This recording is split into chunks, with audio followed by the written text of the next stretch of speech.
146. Kehilangan arah. Hanan sedari tadi masih memandangi layar ponselnya. Ia heran, kenapa Mila tidak menjawab teleponnya, serta tidak membalas pesannya. Yang membuat Hanan semakin ketar-ketir adalah tulisan online di atas, dan centang 2 yang berwarna biru, di pesan yang dikirimnya tadi. Namun tidak kunjung ada balasan, sebab Mila memang membaca pesan itu. Namun ia benar-benar tidak membalasnya, sesuai dengan saran dari Fathir. Ini memang berat. Namun Mila harus tega kepada suaminya. Kok Mila gak menjawab telepon aku ya? Dia juga gak mau balas pesanku. Apa Mila marah ya sama aku? Gumam Hanan, yang menatap layar ponselnya, dengan wajah memprihatinkan. Raut wajahnya sudah seperti anak yang ditinggalkan oleh ibunya. Andaikan Mila melihat wajah itu, mungkin ia tidak akan tega untuk mendiamkan Hanan seperti ini. Apa yang harus aku lakukan ya? Apa aku jemput Mila aja? Tapi aku masih belum yakin. Aku takut jika belum bisa menjadi seperti apa yang ia mau. Aku tidak mau jika hanya akan menambah luka dan penderitaannya saja. Sepertinya, aku butuh waktu sedikit lagi untuk meyakinkan diri ini. Sebab aku tidak ingin menjadi sumber penderitaan untuk istriku sendiri. Sejatinya, Hanan memang seorang laki-laki yang baik. Ia seperti ini hanya karena luka masa lalu saja, yang membuatnya dingin, dan sulit untuk memberikan kehangatan pada orang lain. Apalagi sebelumnya, ia sama sekali tidak mencintai Mila. Mungkin, tanpa disadari olehnya, sekarang benih-benih cinta itu sudah mulai tumbuh dan berbunga. Namun ia masih butuh waktu untuk menyadarinya. Sepertinya, aku membutuhkan seseorang untuk memberiku nasihat. Aku saat ini benar-benar sedang kehilangan arah dan tujuan. Aku tidak bisa memutuskan sesuatu tanpa ada yang membuatku yakin. Tetapi kepada siapa? Aku menceritakan ini semua. Aku tidak mungkin datang kepada ayah dan ibu, sebab ini masalah yang seharusnya tidak boleh dicampuri oleh orang tua. Tetapi aku hanya butuh masukan saja, agar tidak salah arah. Gumam Hanan lagi. Saat ini hatinya semakin tidak karuan. Ia seperti orang yang sedang berada di tengah kegelapan. Ia sangat bimbang. Hatinya merasa sangat rindu, namun rasa takut dan tidak yakin juga sedang ia rasakan. Ia takut salah mengambil keputusan, sebab permasalahan rumah tangga itu adalah permasalahan yang sangat besar. Dan ada banyak yang harus dipertanggungjawabkan di hadapan Allah kelak. Apalagi, ia juga seorang ustadz yang tahu dosa-dosa apa yang akan didapatnya setiap kali menyakiti hati istrinya, serta tidak memberikan nafkah batin terhadap istrinya. Padahal nafkah batin itu merupakan hal yang paling penting dalam rumah tangga. Walaupun Hanan seorang ustadz, tetapi ia juga hanyalah manusia biasa yang tidak luput dari salah dan hilaf. Jadi hal seperti ini sangat wajar terjadi kepadanya. Di saat Hanan sedang kehilangan arah dan galau berat, Mila malah sedang asik dengan kegiatannya. Untuk kali ini ia benar-benar berusaha keras untuk menekan perasaannya. Ia belajar untuk menjadi orang yang tega, meskipun itu tidak mudah. Mila saat ini bekerja di dapur. Ia sangat serius meskipun hanya bantu-bantu saja. Yang terpenting ada kegiatan, agar tidak terlalu larut dalam masalahnya. Sebenarnya, cook helper itu harus ahli dalam urusan dapur. Namun karena Mila hanya bantu-bantu saja, dan bukan karyawan betulan di sini, jadi para chef tidak keberatan. Walaupun di saat membantu, masih banyak ngangong-ngangong saja, dan malah memperlambat pekerjaan yang lainnya. Namun mereka tetap menghargai Mila, karena ia adik dari bos mereka. Fathir juga sudah berpesan kepada para karyawannya, agar membiarkan Mila membantu mereka. Dan jangan dibuli bagaimanapun keadaannya. Sebab Fathir kasihan dan merasa bersalah pada Mila. Bagaimanapun juga, ia yang membuat Mila jauh dari suaminya. Di rumah Pak Kiai, semuanya sedang sibuk dengan pekerjaannya masing-masing. Yasmin sibuk membuat kue di dapur, dibantu oleh Umi Arfah dan Bi Asih. Sedangkan Ihsan dan Agil sedang membereskan ruangan yang akan dipakai untuk acara nanti. Mereka menggelar karpet dan memindahkan semua sofa yang ada di ruang tamu itu ke ruangan yang lain, agar ruang tamunya lega dan muat banyak orang. Acara ini akan berlangsung di siang hari nanti, Mereka hanya mengundang kerabat dekat saja, serta para ustadz dan ustazah yang mengajar di pondok. Mi, kita cuma buat kue aja. Gak masak makanan-makanan yang lain. Tanya Yasmin, saat semua kue-kue itu hampir selesai. Umi Arfah menggeleng. Gak nak, untuk makanannya Umi sudah pesan di catering langganan Umi. Kok, kita gak masak sendiri aja Mi? Yasmin berharap, ada banyak makanan yang bisa ia masak. Karena Yasmin memang sangat senang memasak berbagai macam menu masakan. Apalagi untuk acara seperti ini. Semakin banyak yang dimasak, ia semakin betah di dapur. Bumil satu ini memang agak lain. Ia sama sekali tidak pernah terganggu dengan bau masakan. Tidak seperti Elvira, yang terkadang muntah-muntah saat mencium bau masakan. Biar gak repot nak, sahut Umi Arfah. Tapi aku gak keberatan kok Mi, kalau disuruh masak. Abang yang keberatan sayang. Kamu gak boleh capek-capek. Kasihan anak kita. Sahut Ihsan yang tiba-tiba muncul. Kirain kasihan ibunya. Ternyata cuma kasihan sama anaknya. Timpal Agil sambil terkekeh. Seketika Yasmin langsung mencebik. Aba Aang, aku gak disayang lagi. Lengeknya sambil bergelayut manja di bahu Ihsan. Sayang kok. Sayang banget malah. Sahut Ihsan sambil tersenyum dan mengelus lembut kepala istrinya. Tapi kenapa abang cuma khawatir sama anak kita aja? Bukan gitu sayang. Abang juga khawatir kok sama kamu. Bohong Yasmin. Ihsan itu cuma sayang sama si kembar aja. Paling nanti kembar udah lahir, kamu dianaktirikan. Ucap Agil mengompori Yasmin, bukan Agil namanya, kalau tidak membuat adik iparnya kumat. Pandangan Yasmin sangat tajam menatap Ihsan. Ia trauma jadi anak tiri. Abang, aku gak mau jadi anak tiri. Ucap Yasmin dengan polosnya. Hahaha. Seketika tawa pecah di antara semuanya. Emang kamu siapa aku? Tanya Ihsan sambil terkekeh. Istrinya abang. Sahut Yasmin tanpa dosa. Nah, ya udah, berarti istri kan? Bukan anak. Jadi gak ada istilah anak tiri. Yasmin menyipitkan matanya, dan terlihat berpikir. Iya juga ya, bodoh banget sih aku. Kemakan omongannya Mas Agil. Umpatnya pada diri sendiri. Maksudnya bukan anak tiri loh Yasmin. Tapi maksud aku, kamu bakalan gak disayang lagi sama Ihsan. Nanti yang disayang cuma si kembar aja. Tambah Agil. Seperti memanasi bocil yang mau punya adik. Ihsan memicingkan mata ke arah Agil. Ia paling tidak suka jika Agil memancing istrinya seperti ini. Mas Agil bohong sayang. Kamu tidak perlu khawatir. Anak dan istri itu masing-masing ada tempatnya tersendiri di hati abang.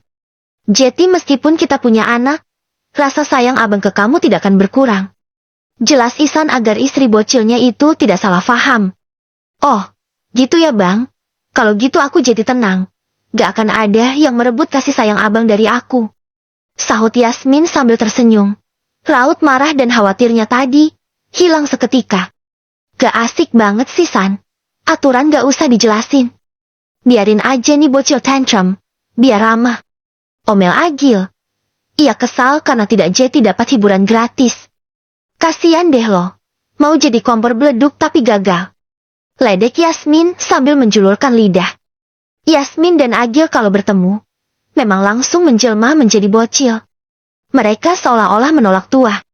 Dan ingatnya masih bocil aja. Yang suka bertengkar, dan suka bikin keributan, dimanapun berada. Ke-147, turuti kata hati nurani. Di siang harinya, acara 4 bulanan Elvira sudah dimulai. Para tamu pun sudah pada berdatangan, termasuk kedua orang tua dari Elvira serta kakaknya. Semua rangkaian acara pun sudah berlangsung, dan berjalan dengan lancar. Beberapa saat kemudian, para tamu pun sudah pulang, dan yang tersisa hanya para kerabat dekat saja. Ihsan terlihat sedikit canggung saat berada di satu ruangan dengan keluarga Elvira. Sebab setelah kejadian waktu itu, ia tidak pernah lagi berkomunikasi dengan mereka.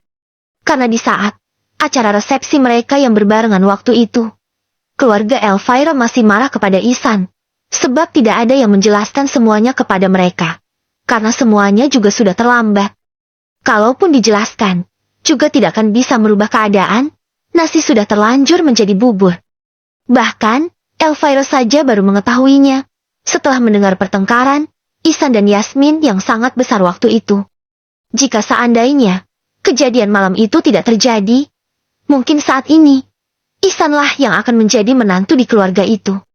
Ustadz Ihsan, kata Elvira, istri kamu juga sedang hamil ya? Ucap Kiai Dahlan menyapa Ihsan. Ihsan mengangguk, sembari tersenyum kaku. Iya, Pak Kiai, alhamdulillah. Jawabnya ramah. Masya Allah, semoga diberikan kelancaran ya, sampai lahiran. Amin. Ihsan hanya mengaminkan saja, sebab ia tidak tahu harus berbicara apa lagi. Oh iya, mengenai fitnah di malam itu, saya dan seluruh keluarga meminta maaf yang sedalam-dalamnya ya Ustadz. Karena kami tidak mempercayai kamu waktu itu. Dari hati yang paling dalam, kami sangat menyesali semuanya. Ucap Kiai Dahlan sangat tulus, karena seluruh keluarga Elvira juga sangat menyesali semuanya. Tidak apa-apa Pak Kiai, saya sudah memaafkan semuanya. Tidak ada yang perlu disesali lagi. Alhamdulillah di balik kejadian itu, saya juga sudah memetik hikmahnya. Jawab Ihsan, ia sama sekali tidak menyesali kejadian itu. Justru Ihsan sangat bersyukur, karena sekarang kehidupannya jauh lebih baik, setelah menikah dengan Yasmin. Meskipun Yasmin tidak sedewasa Elvira, namun istrinya itu juga selalu membuat hatinya bahagia. Kiai Dahlan tersenyum sembari mengelus pundak Ihsan. Beliau sudah menganggap Ihsan seperti anak sendiri. Terima kasih Ustadz. Kami tahu, kamu adalah laki-laki yang berhati mulia. Saya juga senang melihat istrimu yang sekarang. Dia sudah menjadi wanita solehah, berkat didikan dari kamu. Saya hanya bisa mendoakan, semoga keluarga kalian, sakinah, mawadah, warahmah, dan bersama hingga ke jannahnya nanti. Amin. Terima kasih Pak Kiai, doa baiknya. Setelah berbincang cukup lama, kini keluarga Elvira pamit untuk pulang, sebab azan asyar juga sebentar lagi berkumandang. Setelah para tamu pulang, mereka pun langsung membereskan sisa-sisa acara. Ihsan dan Agil beres-beres dibantu oleh Hanan dan Azmi. Mereka menggulung semua karpet, lalu mengembalikan semua sofa ke ruang tamu itu. Mereka sengaja membereskannya sekarang, karena setelah ini, Ihsan dan Yasmin juga ingin kembali ke rumah mereka. Sebab sudah dari semalam, dua orang itu belum kembali ke rumah. Karena yang beres-beres ada banyak, tidak berselang lama, semuanya pun sudah beres. Dan para ustadz itu memutuskan untuk duduk-duduk dulu di sofa, sambil menunggu azan asyar, agar berbarengan pergi ke masjid. Ustadz Hanan, kok istrinya gak diajak ke sini? Tanya Agil tanpa dosa, sebab ia memang tidak tahu apa-apa tentang kejadian di waktu orang-orang itu liburan. Mereka tidak ada yang bercerita kepada siapapun, karena menurut mereka itu adalah aib dan tidak perlu diceritakan pada orang lain. Bahkan Yasmin yang super ember saja tidak bercerita pada Agil saat ditanya waktu itu. Ia justru bete jika teringat semuanya. Hanan terdiam sejenak. Ia bingung apakah harus bercerita saja pada para ustadz ini, agar ada yang memberinya masukan. Namun Hanan juga merasa tidak enak, karena ini sama saja ia membongkar aib rumah tangganya. Mila masih belum pulang ya Teds? Tanya Ihsan menimpali. Hanan hanya menjawabnya dengan anggukan. Maaf sebelumnya Teds, masalah kalian belum selesai ya? Tanya Azmi yang juga angkat bicara. Mereka tidak tahu jika sampai hari ini, hubungan Hanan dan Mila masih renggang. Iya Teds, sahut Hanan. Wajahnya pun sudah terlihat sendu. Mereka menatap wajah Hanan dan ikut prihatin. Bukannya Yasmin dan Cindy sudah menjelaskan semuanya pada Ustadz. Apakah Ustadz masih belum yakin? Iya, saya tahu dan yakin bahwa istri saya tidak bersalah. Tapi masalah yang kami hadapi bukan hanya itu saja Teds. Kami memiliki masalah lain yang sangat besar. Dan saat ini saya sedang butuh seseorang untuk menasihati saya, agar tidak salah dalam mengambil keputusan. Jelas Hanan. Maaf sebelumnya Teds, kalau boleh tahu, ada masalah apa? Barangkali kami bisa membantu. Tanya Agil serius, kali ini ia bukan kepo, tetapi Agil memang selalu bisa memberi masukan di saat ada yang membutuhkan masukan. Walaupun ia terlihat seperti bocil jika bertemu Yasmin, namun sebenarnya laki-laki itu pemikirannya sangat dewasa. Jadi begini Teds, Saya tidak bermaksud untuk membuka aib rumah tangga kami. Tapi saya butuh seseorang untuk mengarahkan saya, sebab saya merasa sedang berada di tengah kegelapan. Silahkan ceritakan saja, Teds. Insya Allah kami akan menjadi pendengar yang baik, ucap Ihsan. Semuanya pun dengan serius menyimak apa yang akan dijelaskan oleh Hanan. Jadi begini, Teds. Selama ini saya belum bisa mencintai Mila. Bahkan saya belum pernah memberikan nafkah batin terhadapnya. Namun saat kami sudah berjarak seperti ini, saya merasa rindu. Hati saya terasa sesak, perih, seperti ada yang hilang. Rasanya saya ingin kembali bersamanya. Tetapi saya takut jika tidak bisa memberikan cinta untuknya, dan hanya bisa memberikannya luka saja. Jelas Hanan sambil menunduk dalam. Semuanya nampak terkejut, namun mereka tidak ingin menghakimi Hanan. Mohon maaf sebelumnya Ustaz Hanan. Saya tidak bisa memberikan masukan kalau untuk masalah yang satu ini. Namun saya hanya bisa memberikan sedikit arahan saja. Bahwa sesungguhnya nafkah batin itu bukan hanya sekedar hubungan di ranjang saja. Karena sesungguhnya urusan ranjang itu hanya sebagian kecil dari nafkah batin. Dan faktanya, suamilah yang paling membutuhkan nafkah batin ini. Suami lebih membutuhkan pelayanan yang maksimal dari istri untuk meredam syahwat agar tidak jatuh ke dalam persinahan. Maka jika istri yang memberikan nafkah batin kepada suami, lalu apa nafkah batin itu sebenarnya? Maka di antara nafkah batin suami kepada istri adalah akhlak yang baik, akhlak yang mulia, yang diberikan suami kepada istrinya. Inilah di antara nafkah batin. Rasulullah Shallallahu Alaihi Wasallam bersabda, laki-laki yang paling sempurna imannya adalah laki-laki yang paling baik akhlaknya. Dan sebaik-baik laki-laki beriman adalah suami yang paling baik akhlak kepada istrinya. Maka ketika suami bisa mengukir senyum bahagia pada istri, suami mampu menanamkan pada hati istri bahwa dia menjadi istri yang paling beruntung di dunia. Inilah di antara nafkah batin. Dan ketika rumah tangga tidak lagi menjadikan kita ibadah, ketika rumah tangga semakin hari, semakin menambah dosa kita, semakin menumpuk kezaliman, semakin menumpuk luka, dan nilai ibadahnya tidak ada lagi di dalam rumah tangga itu. Nah, karena tujuan kita menikah untuk ibadah, agar kita bisa masuk surganya Allah. Namun ketika rumah tangga itu tidak lagi menjadikan kita ibadah, dan hanya akan membuat kita masuk neraka, karena terus-menerus berbuat dosa, maka lebih baik diakhiri dari awal, sebab tujuan kita menikah untuk ibadah. Jelas Agil panjang lebar. Jadi apa yang harus saya lakukan, Ustadz? Tanya Hanan yang masih bingung. Kalau untuk memutuskan, kami tidak bisa memberikan saran apapun, Teds. Namun jika Ustadz Hanan merasa tidak mampu untuk memberikan semua nafkah batin yang saya jelaskan tadi, maka saya yakin Ustadz pasti sudah tahu jawabannya. Dan sudah tahu baiknya seperti apa. Timpal Agil lagi. Saya masih bingung, Teds. Saya ingin bersamanya. Tetapi saya takut tidak bisa memberikan semua itu. Tetapi meskipun Hanan belum bisa memberikan nafkah batin di ranjang, namun Mila sudah merasa menjadi wanita yang paling bahagia, karena dapat memiliki Hanan. Sebab Hanan adalah pujaan hatinya. Agil mengelus bahu Hanan. Turuti kata hati nuranimu saja. Hati nurani itu adalah yang paling jujur. Hati nurani bukanlah perasaan. Sebab perasaan masih saja bisa mengecoh. Sejatinya hati nurani itu adalah sesuatu yang ada pada dirimu, yang bahkan tahu ketika kamu sedang tidak tulus. Ustadz Hanan mengangguk. Baiklah, Teds. Terima kasih atas semua saran dan penjelasannya. Insya Allah saya sudah tahu kemana harus melangkah, ucap Hanan yang sudah lebih tenang. Azan Asyar pun berkumandang. Akhirnya mereka semua pergi ke masjid berbarengan.